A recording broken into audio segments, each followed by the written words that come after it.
அப்படின்னு நிறைய நம்ம டிவிலேயே பட்டிமன்றம் பார்த்து பழகிட்டோம். டிவியில சீரியலு பட்டிமன்றமா பார்த்து பழகிட்டோம். உண்மையிலே மதுரையில இப்படி ஒரு நிகழ்ச்சி நடக்குது, பெரிய மகிழ்ச்சி தான். நல்ல ஆடியன்ஸ் நல்லா தெரிஞ்சுக்கோங்க, பார்வையாளருக்கு ஒன்று சொல்றேன்.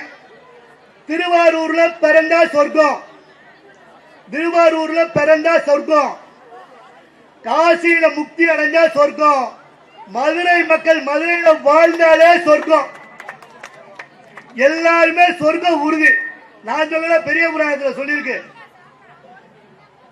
பிளைட்னா ஃபாஸ்ட், பிளைட்னா ஃபாஸ்ட், பிரியாணினா டேஸ்ட், பிரியாணினா டேஸ்ட். உலகத்திலேயே மதுரை மக்கள் தாங்க பெஸ்ட். ரொம்ப கஷ்டப்பட்டு பேசுறேன், கொஞ்சம் 4 பேராக கை தட்டுங்க பாவம்.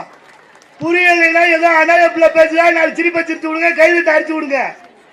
அர்த்தமா சொல்லுது, முகரைக்கெல்லாம் ஒரு கை தட்டு ஒரு சிரிப்பு அப்படின்னு. ஆனா உண்மையில இவ்வளவு பெண்களை பார்க்கறதுல ரொம்ப மகிழ்ச்சியா இருக்கு. ஏன்னா இன்னைக்கு சீரியல் கிடையாது, அது எனக்கு தெரியும். அந்த சீரியல்ல பாக்குறத பாத்தீங்கன்னா, நீங்க சீரியல் பார்க்கும்போது டிவியை பார்க்க கூடாது, டிவி பார்க்குற ஆளை பார்க்கணும். அதுவே பெரிய நகைச்சுவையா இருக்கும். டிவி பார்க்கும்போது பாருங்களேன், டிவியை பார்க்காம டிவியை பார்க்குறேன் இப்படி தாங்க பாக்குறாங்க. அன்னைக்கெல்லாம் ஒரு அம்மா ஆடு பார்த்து வாய்ப்புல போய் 2 கொசு குட்டி போட்டு போதுங்க இருந்தாப்பாங்க. இப்படியே தான் பாக்குது. இந்த டிவி ஒரு அம்மா கரண்டே இல்ல, கரண்ட் டிவி இல்ல, டார்ச் லைட் அடிச்சு பாக்குது. எங்க கரண்டே இல்லாத டிவில என்னங்க தெரியும்? இதெல்லாம் பரவாயில்லைங்க. டிவி பார்த்துட்டு எல்லா வேலையுமா செய்யறது? டிவி பார்த்துக்கிட்டே ஒரு அம்மா குழந்தைக்கு சோறு விட்டுது, நல்லா சாப்பிடுப்பா, நல்லா சாப்பிடுன்னு. குழந்தை தவந்து போயிடுச்சு. நாய் வந்து படுத்து கிடக்குங்க, நாய்க்கு இந்த மாதிரி சோறு விட்டுது, நல்லா சாப்பிடுப்பா, நல்லா சாப்பிடுது. பையன் இப்படி ஆயிட்டேன், நாய் இப்படி ஆயிருச்சு. அடே தயவு சிரிக்க சத்தமே நாலு கை தட்டா தட்டுங்க.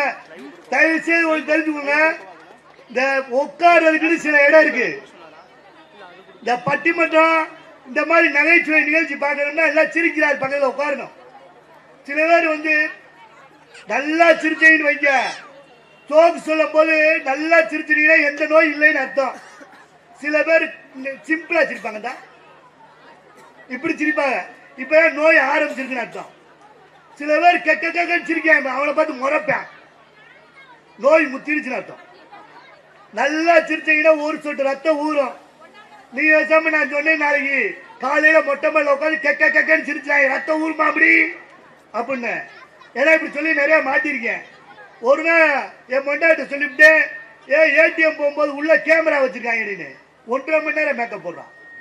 கேமரா இருக்கா அப்படி நல்லா மேக்கப் போட்டு போகணும், பட்டு சேலைகளெல்லாம் கட்டி தலையை வச்சு 1 மணி நேரம் போட்டு போறான். பிரிண்ட் போட்டா தர போறேன்? நீ யோசிச்சு பாருங்க. இந்த பிள்ளை பாருங்களேன், எம்பிட்டு கஷ்டம். அன்னைக்கு ஒரு பையன் வந்தாங்க என்கிட்ட, ரொம்ப நீங்க பட்டிமன்றம் பேசுவீங்களாம்ல அப்படியா? ஆமாடா. நீங்க நிறைய பட்டிமன்றம் பேசி டிவில எல்லாம் பேசுவீங்களாம்ல? ஆமாடா. சார் நீங்க நேரில் பேச விட டிவியில பேச சூப்பருங்க, ஏன்டானே தேவையில்லைன்னா ஆஃப் பண்ணிடலாம் சார். அவன் எப்படி இருக்கான் பாருங்க.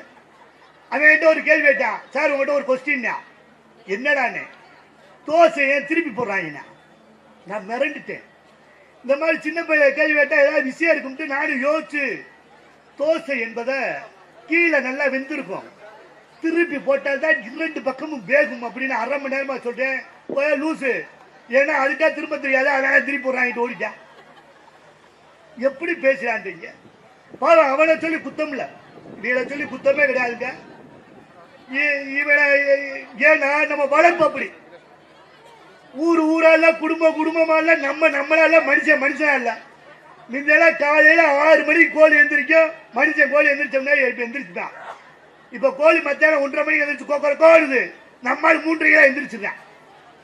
நல்லா பட்டிமா தயவுசு ஓரமா இருக்காளுங்க, சாப்பிடாத உட்காந்து கேளுங்க. ஒரு உத்தரவாதத்தோட பேசுறோம் நாங்க, அறிவுரை சொல்ல மாட்டோம், அறுத்து கொள்ள மாட்டோம். ஆமா, பட்டிமன்றம்னால பாயாடி மரணுது.